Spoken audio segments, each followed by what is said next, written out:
Bien le bonjour YouTube, j'espère que tu vas bien.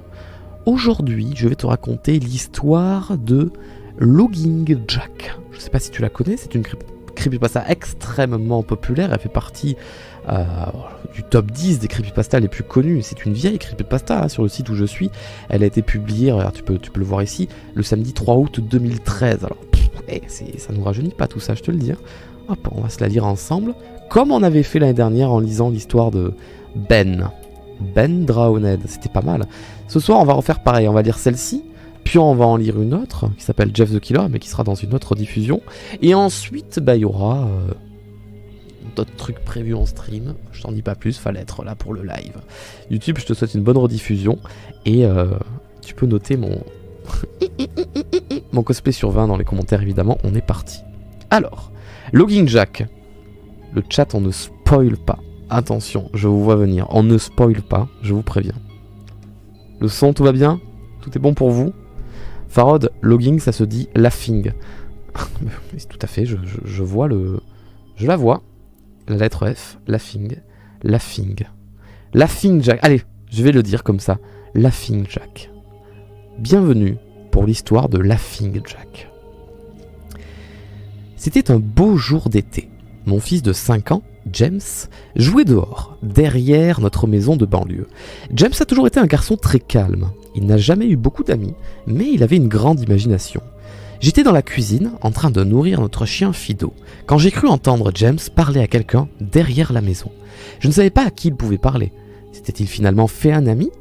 Être une mère célibataire est une chose difficile pour moi, surtout de garder un œil sur mon fils. Ainsi, je me rendis dehors pour aller voir. Faut-il monter un petit peu le son de la musique en arrière-plan pour que ce soit encore plus immersif? Vous me dites le chat, hein. Vous me dites et moi je prends. Quand je me rendis dans l'arrière-cour, je fus un peu confuse. James était la seule personne à être là. Se parlait-il à lui-même? J'étais pourtant sûr d'avoir entendu une autre voix.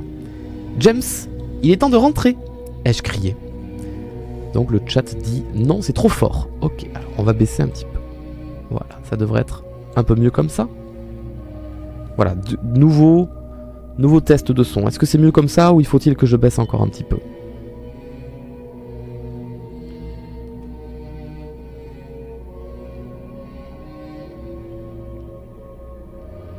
Allez, je baisse encore légèrement et je pense qu'on sera bon.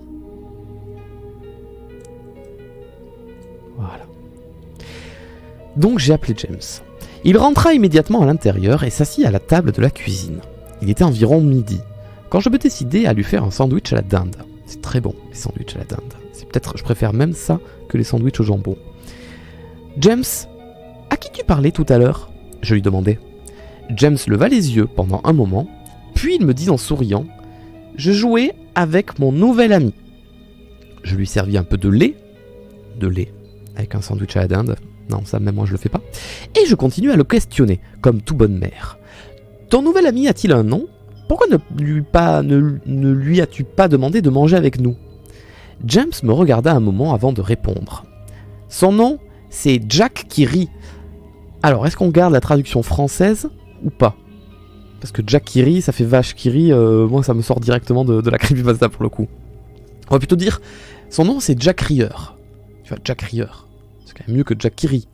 Jack qui rit, c'est genre Jack a dit je ris, tu vois, c'est... Catastrophe. On ne juge pas, ça a été écrit en 2013, on remarque qu'il y a plein de fautes d'orthographe.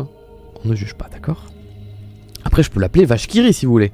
Et on renomme la creepypasta et le nom de la rediff. Ton nouvel ami a un nom? James me regardait un moment avant de répondre. Son nom, c'est Vache qui rit. Tu vois, là, on est bien dans le... Oh, j'ai peur, je suis dans l'horreur. Je fus un peu étonné par ce qu'il avait dit. Oh, c'est un nom plutôt étrange.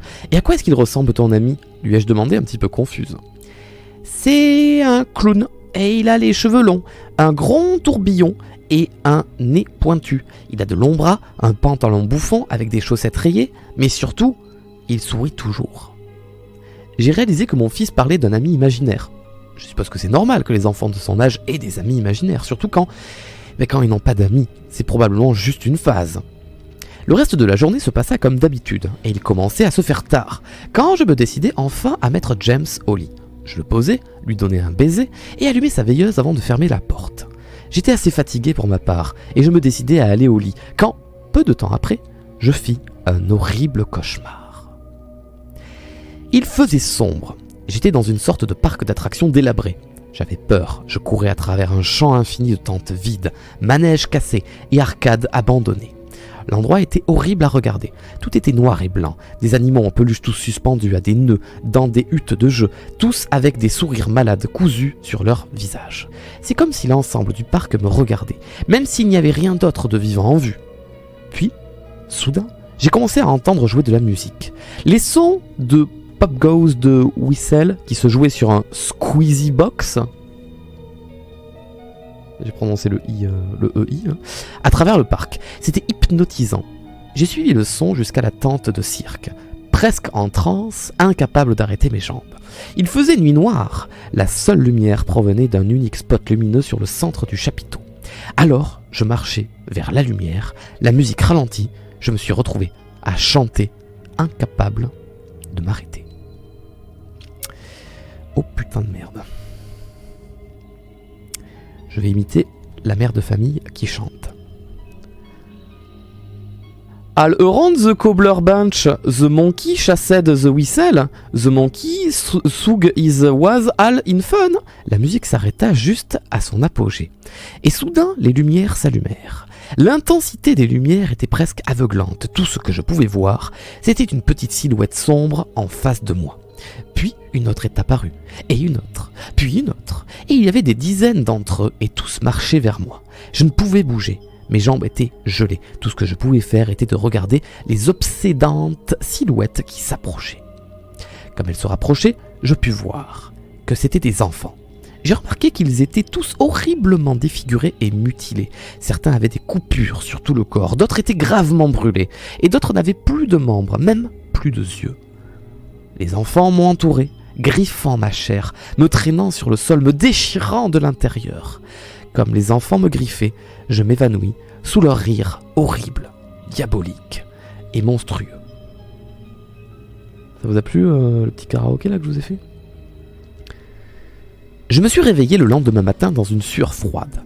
Après quelques respirations haletantes, l'accent du sud qui est remonté sur le mot haletante, j'ai regardé autour de moi et j'ai vu quelques-unes des figurines de James positionnées en face de moi sur ma table de chevet. J'ai soupiré. James était probablement réveillé tôt et les avait déposés ici. J'ai ramassé les jouets et je me suis dirigé vers la chambre de James pour voir s'il était réveillé. Mais quand j'ai ouvert la porte, il dormait encore. J'ai juste haussé les épaules et placé les jouets de nouveau dans son coffre à jouets et je me dirigeais vers le salon pour déjeuner. Un petit peu plus tard, James s'est réveillé à son tour et je lui ai fait son petit déjeuner. Il était calme et semblait un peu mou, peut-être qu'il n'avait pas bien dormi non plus. J'ai décidé de lui poser des questions sur les jouets. « James, mon chéri, est-ce que c'est toi qui as mis les jouets dans la chambre de maman ce matin ?» Ses yeux étaient tournés vers moi pendant un moment, puis rapidement, il se retourna vers son bol de céréales. « C'est Jack le rieur qui a fait ça. » Je levai les yeux et je répondis. « Eh bien, tu demanderas à Jack le rieur de laisser les jouets dans ta chambre. » James hocha la tête et termina son petit déjeuner, puis décida d'aller jouer dans l'arrière-cour. Je suis allé me détendre dans le salon et j'ai dû m'assoupir, car je me suis réveillé quelques heures plus tard. Merde, mais je dois surveiller James. Je m'étais un petit peu inquiété, 2 heures étaient passées et voilà que j'avais oublié ma résolution de le surveiller. Je sortis dans la cour, mais James n'était plus là. Cela commençait à m'inquiéter. Alors je me mis à l'appeler. « James, James, où es-tu » C'est alors que j'entendis un rire provenant de la cour avant. Je me suis précipité à travers la porte à l'avant de la maison. James était assis sur le trottoir. Je poussai un soupir de soulagement et je me dirigeai vers lui. « James, combien de fois je t'ai dit de rester à l'arrière ?»« James, qu'est-ce que tu manges ?» James me regarda, puis fouilla dans sa poche et en sortit une main pleine de bonbons durs de toutes les couleurs. Cela m'a rendue très nerveuse. « James, qui t'a donné ces bonbons ?» Il ne me répondit pas. « James, s'il te plaît, dis à maman où as-tu trouvé ces bonbons ?» James baissa la tête et dit « C'est Jack qui me les a donnés. » Et là, mon cœur se serra. Je m'agenouillai pour le regarder dans les yeux. « James, j'en ai assez de ce fichu Jack. Il n'existe pas. Maintenant, c'est une situation très grave et j'ai besoin de savoir qui t'a donné les bonbons. » Je pouvais voir les yeux de mon fils en larmes. Mais maman, Jack me les a donnés, les bonbons. Je fermai les yeux et pris une profonde inspiration. James ne m'a jamais menti, à moi, mais ce qu'il me disait était impossible. Je lui fis cracher les bonbons et j'ai jeté le reste. James semble être en forme. Peut-être que j'ai eu une réaction excessive après tout. Il aurait pu les avoir de la part de Tom et Linda, d'à côté, ou Monsieur Walker dans la rue. De toute façon, je vais devoir garder un œil sur James. Cette nuit-là, je mis James au lit, comme d'habitude, et je décidai d'aller au lit tôt.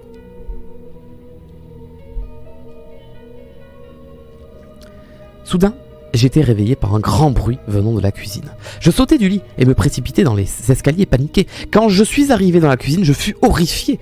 Toutes les choses sur les comptoirs avaient été jetées au sol et notre chien Fido était dans un état près de la mort. Son ventre était ouvert et bourré de bonbons du même type que ceux que James mangeait plus tôt ce jour-là. L'état dans lequel j'étais fut rapidement brisé par un cri aigu venant de la chambre de James, suivi de gros bruits. J'ai vite attrapé un couteau dans le tiroir et j'ai gravi les escaliers avec la vitesse que seule une mère dont l'enfant est en danger pouvait avoir. Je fonçai à travers la porte et j'allumai les lumières dans la foulée.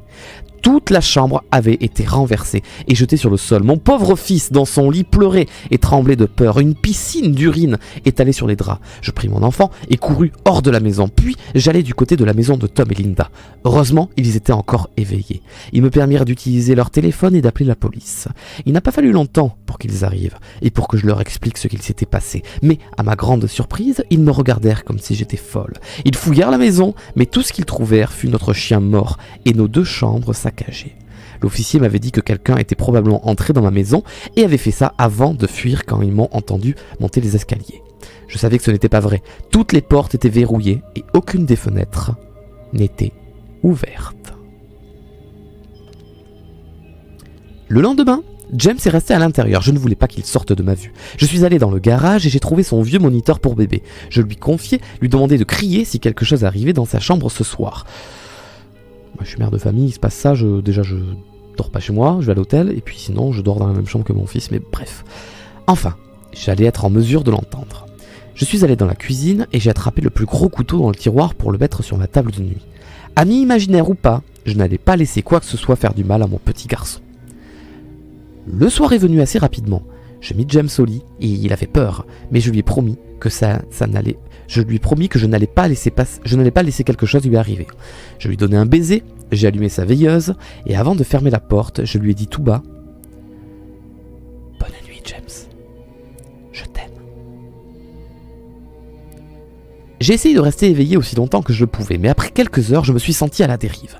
Mon bébé serait en sécurité pour la nuit et j'avais besoin de dormir. Au moment où je posais ma tête sur l'oreiller, j'ai entendu un bruit venant du moniteur pour bébé, que j'avais confié à mon fils. Au début, ça ressemblait à des interférences, comme le type qu'une radio ferait. Puis, ça s'est transformé en un doux gémissement. James était endormi. Puis je l'ai entendu. Le rire de mon cauchemar. Ce rire horrible.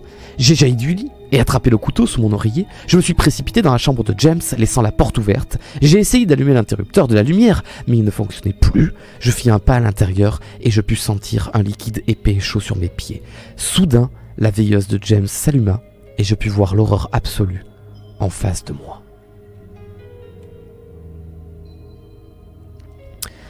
Le corps de James avait été cloué sur le mur, les ongles perçant à travers les mains et les pieds. Sa poitrine était grande ouverte et ses organes pendaient au sol. Ses yeux et sa langue avaient été enlevés, en même temps que la plupart de ses dents. J'étais dégoûté. Je pouvais à peine croire que c'était mon petit garçon. Puis je l'ai entendu à nouveau, le désespéré doux gémissement. James était encore en vie, mon pauvre bébé, tant de douleur à peine accroché à la vie. J'ai couru à travers la pièce et vomi sur le sol. Mais ma terreur fut interrompue par un gloussement horrible venant de derrière moi. Je me retournai tout en essuyant la bile de ma bouche, quand sortant de l'ombre est apparu le démon responsable de toute cette horreur. Le Jack rieur, la peau blanche telle la neige et les cheveux noirs, emmêlés pendant jusqu'à ses épaules. Il avait des yeux blancs entourés par des anneaux noirs sombres. Son sourire tordu, révélé par une rangée de dents aiguisées, il portait un costume de clown noir et blanc avec des manches longues et des chaussettes rayées. Son corps lui-même était grotesque, ses longs bras ballant le long de sa taille et la façon dont il se tenait lui donnait presque un air squelettique comme une poupée. Il laissa échapper un rire écœurant comme pour me faire savoir qu'il était satisfait de ma réaction à son travail. Il se tourna ensuite lentement en face de James et se mit à rire encore plus à cette vue horrible. Cela suffit à me secouer de ma terreur. J'ai craqué et j'ai gueulé « Éloigne-toi de lui, salaud !» Je me suis précipité sur le monstre, le couteau au-dessus de ma tête, je l'ai poignardé rageusement. Mais dès que le couteau l'a transpercé, il a disparu dans un nuage de fumée noire.